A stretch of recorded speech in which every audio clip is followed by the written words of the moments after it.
দর্শক বন্ধুরা, বর্তমান সময়ে আপনারা সবাই জানেন ফারারি কোম্পানি অনেক বেশি শক্তিশালী সুপার কার বানিয়ে থাকে এবং এই ফারারি কোম্পানি সব থেকে শক্তিশালী সুপার কার হলো ফারারি F90 স্পিরিট এবং ফারারি এই সুপার কারটার টপ স্পিড 340 কিলোমিটার প্রতি ঘন্টা হয়ে থাকে, যেটা অনেক বেশি আশ্চর্যকর ব্যাপার। কিন্তু আপনারা এইটা জানলে অবাক হয়ে যাবেন যে ফারারি কোম্পানি সুপার কার বানানোর সাথে সাথে একটি সুপার বাইকও বানিয়েছে। এবার এই বাইকটাকে দেখতে কেমন বা এই বাইকটির টপ স্পিড কত হবে সবকিছু আপনি ভিডিওর মধ্যে জানতে পেরে যাবেন, তাই ভিডিওটাকে সম্পূর্ণ দেখতে থাকুন। তো দর্শক বন্ধুরা, আসলে সেই সুপার বাইকটি হলো ফারারি 900 V4। মানা হচ্ছে নাকি ফারারি এই সুপার বাইকটা অন্য সব বাইকের থেকে অনেক বেশি অ্যাডভান্স হবে এবং এই বাইকটাকে সামনে থেকে দেখতে কতকটা আল্ট্রা ভায়োলেট F99 বাইকের মতন দেখতে লাগবে এবং এই বাইকটাকে যদি আপনি অনেক দূর থেকে দেখেন তাহলে এটাকে আপনার কতকটা দুকাটি পানিগালা V4 এর মতো লাগবে। তবে এই বাইকটা অন্য সব সুপার বাইকদের থেকে অনেক বেশি ইউনিক, কারণ এই বাইকটা অনেক বেশি শক্তিশালী হওয়ার পাশাপাশি অনেক বেশি অ্যাডভান্সও এবং অন্য সব সুপার বাইকদের মতন এই বাইকটাকেও বানানোর জন্য ব্যবহার করা হয়েছে বেশি থেকে বেশি কার্বন ফাইবার, যার জন্য বাইকের ওয়েট মাত্র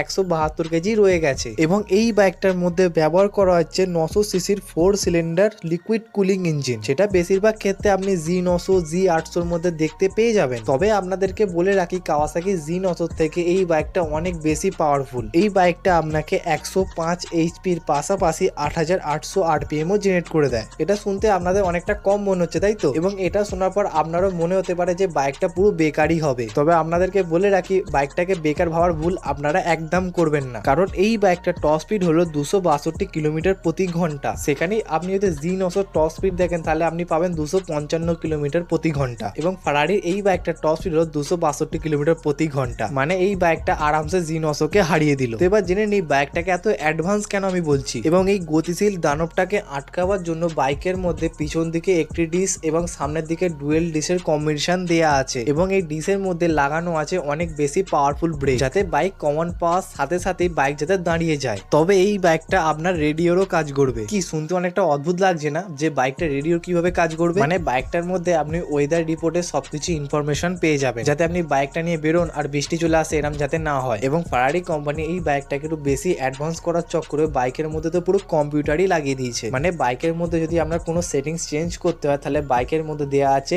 টাচ ডিসপ্লে, মানে যেরকম করে একটি আপনি স্মার্টফোনকে ব্যবহার করে ঠিক সেই রকম ভাবে ফারারির বাইকের ডিসপ্লেকে আপনি টাচ করে করে সেটিংস চেঞ্জ করতে পারবেন। এই বাইকের মধ্যে সব থেকে ভালো জিনিস তো আমার এটা লাগলো যে বাইকটার মধ্যে আপনি ওয়েদার রিপোর্টও পেয়ে যাবেন। তবে এই বাইকটার দাম দুকাটি বাইকের থেকেও অনেক বেশি, কারণ আপনারা সবাই ভালো করেই জানেন যে ফারারি কোম্পানি কতটা বেশি প্রিমিয়াম সুপার কার বানিয়ে থাকে। সেই অনুযায়ী ফারারি কোম্পানি সুপার বাইক বানাচ্ছে আর তার দাম বেশি হবে না এরকম তো হতেই পারে না। আসলে সুপার বাইকটির দাম হলো 2,70,00,000 টাকা। বাইকটির দাম আপনার অনেক বেশি মনে হতে পারে, তবে বাইকটা অনেক বেশি অ্যাডভান্স। যাক বন্ধুরা, আশা করি আপনাদেরকে বোঝাতে পারি। ভিডিও দেখে ভালো লাগে শেয়ার, সাবস্ক্রাইব আর লাইক করতে একদম ভুলবেন না। দেখা হবে নেক্সট পার্টেও। ততক্ষণের জন্য বাই বাই।